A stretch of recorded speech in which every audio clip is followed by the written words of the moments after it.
Welcome to another episode of the Client Experience Architect Podcast. I'm your host, Zach Hoskins, and it is my passion to guide you through crafting unique experiences for your clients to help you both maximize the value you bring and create a sales force of ranting, raving fans out there promoting your business. It is my pleasure to bring to you businesses who are crushing it with intentional customer-centric experiences and dive into what that looks like now, what it has looked like over the life of the business, and what it will look like in the future of their business. My goal is that you can snag some valuable insights to implement into your business after listening. Let's dive in. This episode is brought to you by the CX Architect System. The CX Architect System is my passion to bring the same tools that are available to large businesses with large budgets, such as Disney, to those businesses who don't have hundreds of thousands of dollars to spend on crafting unique experiences for their clients. I've recorded a quick 15-minute presentation that guides you through 3 secrets of my system. The 3 secrets touch on how you can begin creating unique experiences in your business that will maximize your per-client revenue and create a sales force of raving fans to promote your business. Through that, you will avoid losing clients to competitors and avoid obtaining negative reviews. Head over to cxarchitectpodcast.com/raving fans to watch the presentation. And now, back to the show. On this episode, I am honored to share with you the conversation I had with Ari from Zingerman's in Ann Arbor, Michigan. Zingerman started in 1982 with a deli and has grown to have a large community of businesses that you'll hear more about in the conversation. Ari's thoughts and views on the client experience are incredible, unique, and game-changing. You're really going to enjoy this one. Now, we had a quick change in audio recording options available, so please listen closely.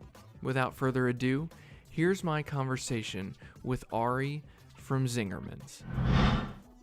Ari, thank you so much for being on the podcast. I really appreciate your time, and it's truly an honor to have you on.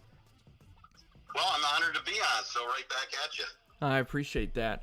So can we begin by diving a little bit into your background, your story, Sure. How you've gotten started, where you are now, and how the business started, just kind of that line.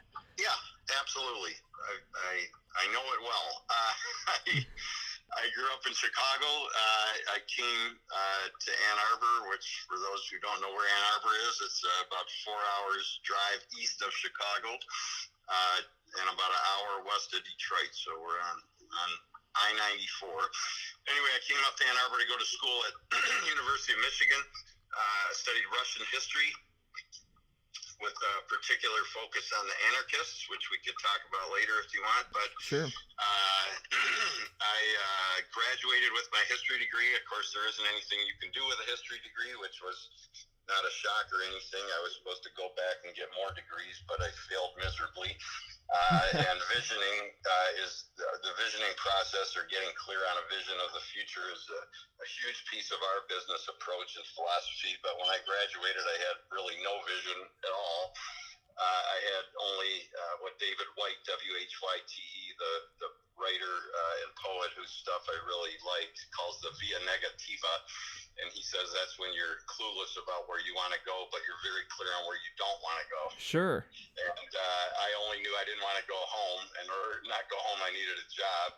And I had driven a cab a little bit while I was in school, which wasn't particularly terrible, but wasn't all that uplifting either. And one of my roommates was waiting tables in a restaurant, and it seemed like he liked working there. So I went in and applied for a job as a server, and they interviewed me and said they'd call me when something opened. And I waited a couple weeks, and they hadn't called me, so I went back and I reapplied again as a busser, and they said they'd call me, and I waited 2 more weeks, and they hadn't called me, and I went back, and I was, like, I'm really running out of money. Do you have anything? And they offered me a job as a dishwasher, and, I didn't know that was an undesirable job in the industry, so I just said, sure, I'd be glad to wash dishes, and that's how I started. So I really just got lucky because I stumbled into work that I really, really love doing, and also into great people. So I came to relatively quickly love food and cooking and love the food business. And also I met great people, as I said. So I met Paul Saginaw, who's been my partner in all this from the beginning, was the general manager at that restaurant. Frank Carollo, who's one of the partners in our bakery, was the line cook.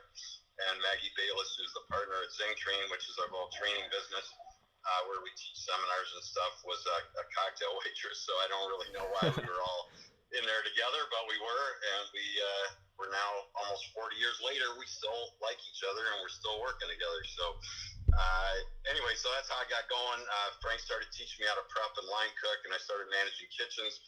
I stayed and worked for that restaurant group for about 4 years. Paul left about halfway through that and opened a little fish market here in town, which is still there, called Monahan's. And he and I stayed friends. We would talk off and on. And by the fall of '81, I had been there almost 4 years, and it was starting to get, it's not like I hated going to work, but I was kind of less and less. Well, I mean, it wasn't like terrible. I mean, I just was less and less inspired by the work, and I liked the content of the work, but I didn't particularly feel aligned with where their organizational vision, they didn't have one in writing, but where they seemed to be heading and how they seemed to want to work as leaders. And so I just decided it was time to get out of there. So I gave 2 months notice, not knowing what I would do next. And Paul happened to call me 2 days later, and he said there was this little building coming open here, the fish market, that we should go check out. And where he grew up in Detroit, you could get good deli food, and in Chicago you could get it, but you couldn't get it here in Ann Arbor. So somehow within about a week, we decided we were going to open a deli, and then somehow within 4.5 months we were open. Wow. Which I have no clue how we went that quickly. Today it can, no joke, take 4 months to get a meeting set up when everybody's in town. But anyway, that's how we opened. So 1,300 square feet, me and Paul, 2 employees, 25 sandwiches, some retail, what would now be called specialty food items, squeezed into a little tiny space with 29 seats. And fast forwarding to today, to answer the other half of your question, I don't know what we have, 12 businesses all located here in the Ann Arbor area. That's part of our vision. And a big thing for me is to be doing business in the community that I live in and am part of. And they're all different. We don't open multiple units of the same thing. So we have, the deli has been expanded 3 times, so it's grown a lot since its first day of opening in '82. But we have Zingerman's mail order. We ship food all over the country. We have a little coffee roasting, a candy business, wholesales to cafes and restaurants and retailers are all over the area. We have a little creamery where we make fresh cheese and gelato. We have an event space called Cornman Farms where we renovated an 1830s barn and farmhouse where we do weddings and corporate stuff. Zing Train, I mentioned, is our training business. Zingerman's Roadhouse is a sit-down restaurant where we do all regional American food, beer and wine. And then Miss Kim is a little Korean restaurant. And our newest formal business is our food tour business, which is very small, but it's kind of cool. So all told, we will do about $64 million in sales this year, and we have about 700 people that work here. I could go on at great length, but there you go. Sure. Well, how incredible. Thank you so much for taking some time to explain that and kind of go into that backstory. Can I ask you a question? Can we talk about how you view the customer experience and how you are, you kind of touched on it. Your vision is to kind of stay in Ann Arbor and kind of create this where you live. And so can you talk about the client experience and the customer experience in those businesses and how you're creating that as well? Yeah. Well, I think Paul and I, were very clear from the beginning, although obviously we've learned a lot over the last 37 or whatever years, but that the burden was on us as a business to make it worth the while of our customers to come in and spend their money and their time and eat with us, right? So, as we always knew then, and it's even more true now, I mean, there was a million places people could go to get something to eat, and it's not like we had some exclusive, we were the only ones selling food within a 30-mile radius. So So we were always very clear from the beginning that we needed to give great service and provide really great food in order to give people reasons to come back. I think together those create the experience, along with what I now would call the energy, of the place, the energy of the people, the energy of the interaction, and our mission statement, which we wrote in 1991, so 9 years in, actually the first line of it is that we share the Zingerman's experience. So it's really ultimately it's all about experience. All of this, of course, was happening before the idea of an experience economy and all that existed. But the point from the get-go was really like, we got to make you go like, wow, that was really amazing. I want to go back, because otherwise they're going to go somewhere else and we were going to be out of business.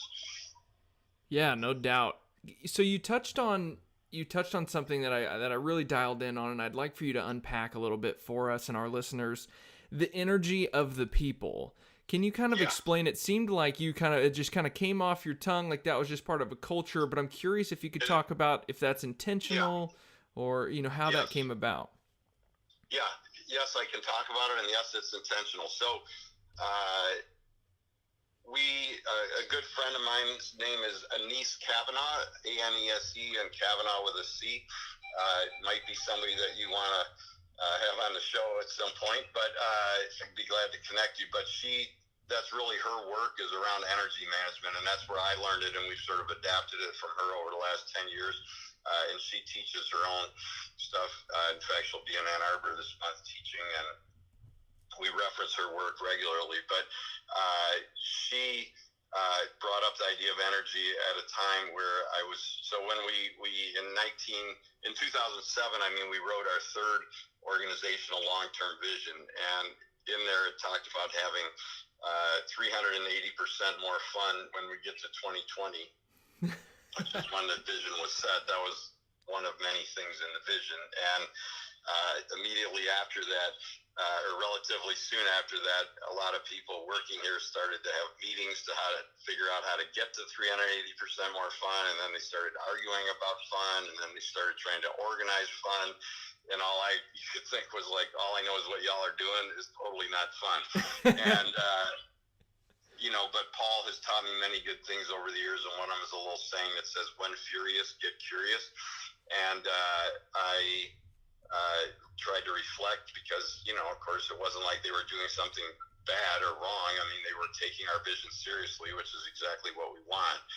And so I tried to reflect on what was happening. And I realized, with food quality, early on in the business, we had realized that we needed to get clear between the difference between how we defined quality at Zingerman's, so on a professional level, versus what people might choose to eat or like out of work, right? Because what they choose to like or eat out of work doesn't have to be the same as what we sell, but we need to help them understand what the difference is, because quality is not just your opinion. You're getting consensus or agreement around a definition. And so we defined quality in food as full flavored and traditional food. And then at that point, it was really easy to say, hey, if you want to go home and eat fast food, totally your call, but that's not what we're going to serve here. But I realized in this dilemma was that we had failed totally on defining what fun meant. And so people were getting all caught up in arguments, as they would have done with food had we not done that work to get clarity of definition. So around that time is when I met Anise and got to know her work around energy. And that's when I quickly realized, okay, I get it. Positive energy is our definition of fun on a professional level, because we've all worked or played basketball or played music or been in a theater production or whatever, where it can be exactly the same people as the day before, but the day before everybody was bumping into each other and in a bad space, and the next day same exact people, same exact team, whatever, but things are flowing really, really well, and it's all about the energy. So we took her work and we adapted it to what we do here, and we actually now teach energy management to all the staff. It's a performance expectation, so it's not extra work. It's part of the job is to bring positive energy. We talk about it regularly. It's on people's shift notes. It's on their whiteboards. We're open book management, so a lot of them track it. So it's very much a part of the culture, and it's taught. How do you go about teaching that? Well, it's real than teaching anything else. Sure. It's actually easier than teaching people how to make a cappuccino or bake bread. I mean, so we have I've written about it in Zingerman's Guide to Good Leading Part 2. Has a couple essays about it where I get into this in more detail. But basically, we teach 3 elements of energy. The first is your physical energy, and we talk about how to manage that. The second is either your mental energy, or you could call it your emotional or spiritual, intellectual energy, so sort of the inside part, and we talk about how to manage that. And then the third, which I learned from a niece, and it blew my mind because it made so much sense, is what she calls vibrational energy. And that's really the energy everybody's picking up from us. So it's not what we think we're doing, it's what everybody else thinks we're doing. And so we teach people about those 3. And then we have a little simple recipe that we teach, which is 4 steps. The first is to read your energy. We use a 0 to 10 scale, which correlates well with our work with Net Promoter Score, which I'm sure you know all about. And so 10 is great and 0 is terrible. And so we start by reading our energy. The second step is we vision the energy. So at the end of the shift, or at the end of a difficult customer interaction, or a difficult conversation you're going to have, or whatever, where do you want your energy to be? Because if you don't set your intention, the odds are low of getting where you want to be. The third is to manage it, because we're all different and we need to be self-aware enough to know what to do. So like I can go almost all day and barely eat, and other people got to eat every 2-3 hours, right? Or I'm an introvert, so I need time away from everybody to get myself regrounded. Other people want to be together, and it's not one or the other. It's awareness of one's own needs, patterns, and tendencies. And then the 4th step is to repeat it, because as soon as we get grounded, something weird in the world is likely to happen. A difficult customer interaction, or in our world, a couple plates drop and, shatter on the floor, or can't find an order, or whatever could go wrong. Sure. At some point will go wrong. So we actually teach that to everybody, and then we it's become well integrated into our culture, and I think it makes an enormous difference. What an incredible insight there. I'm over here just jotting down notes like crazy. Can you go into some feedback? So how do you get feedback from your clients, and then how do you intentionally implement that? Yeah. So there's another little book I wrote called Zingerman's Guide to Giving Great Service, and in there a lot of this is talked about. But we have a little methodology for documenting complaints, and then also for documenting compliments.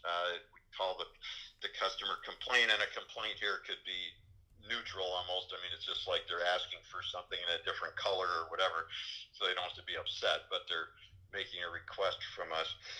So those are called code reds, and then compliments are called code greens.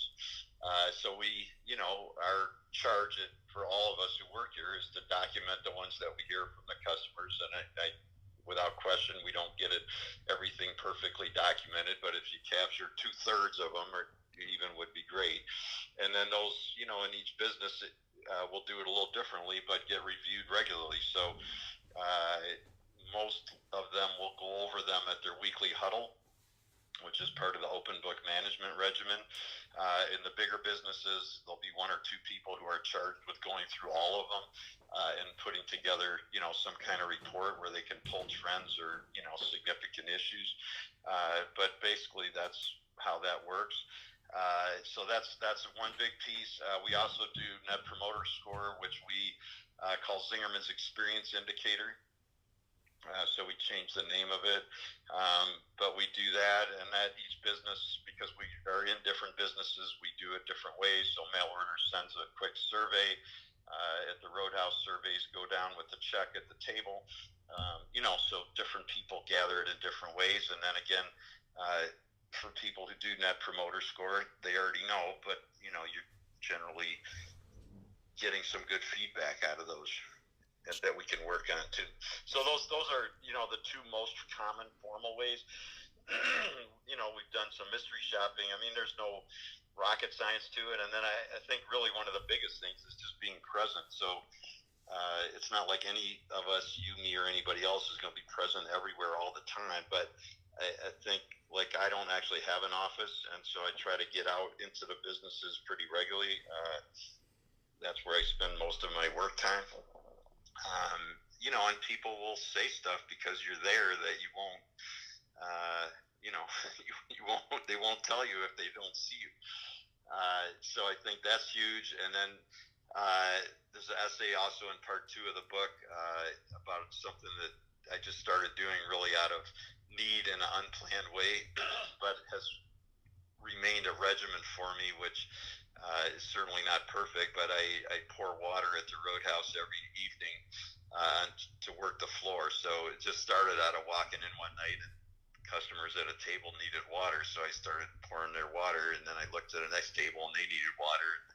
Just kept going, and before long I realized it was actually a really great way to be constructively helpful to the staff and the customers, but also learn a lot at the same time, because it gave me a way to sort of see what was happening and help deal with complaints, see how people were eating the food, see what was going on, but not just be that what I always find unpleasantly obnoxious management presence where they're standing there watching over people in a sort of slave master kind of way, but more I'm actually contributing something constructive to the work and doing all the little scut work, because I'm picking up napkins off the floor and cleaning up spills and all the things that need to get done. So I think if one's only doing that work, you're immersed in the business and you can't do the work on the business. But I think if one's only working on the business, it's very easy to lose touch with the realities of people's daily life. So every industry is different, but if there's a way to sort of find where you could do an hour a week or an hour a day or whatever, I really think it makes a huge difference to understanding the customer experience and the staff experience. Wow. It's so unique how you think about that and how you dove into where you saw a need, and like you said, it was a unique way to interact with the clients or the customers, by helping them. And then you receive the feedback and you're able to have a direct pulse exactly on what they're thinking and feeling during that time when they're actually engaging with your service. Yeah, so I mean, I think I'm all for data gathering, and I think there's a lot to be gained from checking trends and all of that. But in addition to that, there's also data. You can lose the individual in the data, and I don't think it has to be either or. It can be both. But if 98% of your customers are happy, you still have a lot that aren't, and there might be great insight to be gleaned from the 2%, but it's very easy to blow it off, burying them in the statistics. That's so good. So conversely, if you don't have statistics, then it's very easy to get emotionally overwhelmed by one who's really upset, but they might be the only one. Yeah, that's a good point.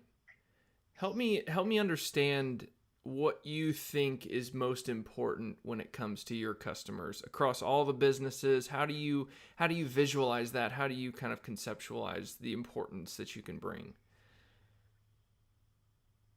Well, I don't know. I mean, it's sort of like, what's the importance of air? Sure. I mean, if there's no customers, that you don't exist. So, I guess it seems to be easy for some people to forget about the customer, but I guess for me and for Paul and I think most everybody in our organization, although we could slip here and there, of course, like all humans, it's pretty clear. Like, if there's no gas in the car, it's not moving. If there's no customers, we're out of business. So, I mean, just very commonly, customers will go like, I'm really sorry to bother you. I'm like, you're not bothering me. You're why I'm here. Exactly. That makes sense. So, what has been one of your favorite challenges or failures that you've faced, and how has that actually set you up for later success? Well, I think we're all failing and succeeding simultaneously every day. So I think if we are, everybody knows the platitudes of learning from mistakes. It just, it's not always emotionally easy to do that. But clearly that's one of the keys. I think that one of the biggest things that we try to do here is to teach everybody from the beginning of their employment to think like a leader and teach them how to run a business. And I think that's a huge difference between what we do and most places do, because most frontline people have no clue how the business actually works or what's going on. They just know their job. And I write about this in an essay, and also coincidentally in part 2 of the book called it's about the energy crisis in the American workplace. And I think when people are disconnected, which is the basis of the industrial model, when they're disconnected from the whole and assigned to do a specialized task only, they make really bad decisions because their information is so limited and so skewed, right? Right. So when you teach them how the business works, partly that's financial, but also just teach them how to think philosophically like a leader, and coach them and turn them loose within a healthy construct, the odds go up drastically that they're going to do better work, right? But most businesses, they've assigned people to follow a system, and I'm not down on systems, but their systems still need human thinking. Sure. Well, and that ends up especially service systems, and that service systems are, for me, I would call generally, and obviously every industry is different, but generally they're craft systems. So in the same way that, a great carpenter who's building a special home, they have to look at the wood and feel the wood and make their decisions accordingly. And yes, you have a blueprint, and yes, the blueprint gets them close to success, but a master carpenter is going to tell you that this piece isn't going to work and we got to go back and get another piece. Sure. And the same is true with service. And you can design the system, but the right answer for the first customer could be completely the wrong answer for the third customer. And we need to be able to teach people how to distinguish. That's good. Good stuff. Could you let's take a time machine trip back to your 20-year-old self. Mm-hmm. What advice would you give to your 20-year-old self? I don't know, but I mean, I think all the stuff, like the whole part 3 of the leadership series is about self-management. So I guess you could invert the question. It's all the stuff I've learned, or not all, but much of what I've learned since then in terms of self-management. I mean, I didn't know any of this, about visioning, about free choice, about owning one's life, and, not needing to conform with what other people want you to do. And, it's hard. It's Rollo May, the amazing 20th century psychologist, said the opposite of courage is not cowardice, it's conformity. So many of us spend our lives either conforming or fighting conformity, but actually fighting conformity is locked in to the conformity is following it. So sure, finding a third path where it's really us creating our lives in the way we want to do them is really the work. I actually have a new pamphlet will be out very soon, which is about my belief that business and life are like art, and that the more you're creating your life or your organization in an artistically sound, artful, whatever way, the more interesting it's going to be, and the more careful and mindful and attentive you're going to be to the nuances and the details that make it up. Wow. Thank you so much for sharing that insight. So what is one key takeaway from our conversation for our audience to implement in regards to their own, client experience or customer experience in their business? Well, I don't know what one is. I mean, one is it's a life project. Just like a great musician, they never get it perfect. And even if they play a great show, they just start figuring out how to make new music or make it better. And I think it's the same with this. Also, I think the visioning process, which I referenced only briefly, but I write a lot about in the books, and we teach a lot about a Zing Train at our 2-day seminar, is huge. So if you don't have a vision of where you're going organizationally, if you don't have a vision of what it means to deliver a great experience, if your staff don't have a vision of what their role is, it's very hard to get where you want to be if you don't know where you're going. So the visioning process and our approach is very different than than other people's is very, very powerful. And then the most recent book I did is on beliefs, and it's a whole nother interview and another conversation, but we all have beliefs about pretty much everything. Sure. And basically our lives are us playing out our beliefs on stage.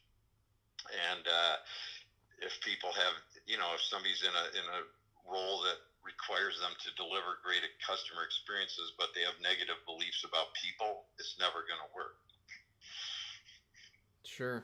Like, you could force them to behave in a certain way on the surface, but their vibrational energy, back to our earlier conversation, will always be, come across as phony, because their real belief is that the customer's out to get them or cheat them or take advantage of them. Wow. So I know you just mentioned your new book. Are there any other exciting projects or new things you've got coming up that you want our listeners to know about? Well, that's pretty good. The new 600-page book on beliefs, which includes essays on hope in the workplace and spirit of generosity. And then I got this pamphlet coming out on business as the art of business, which is the epilogue of that book, but it's also got an extended interview that I did to expand on the subject. And we had to cover the pamphlet letter. We do a series of pamphlets, which are the individual essays out of the business book series. But this one is actually, it's special, and it's not in the books.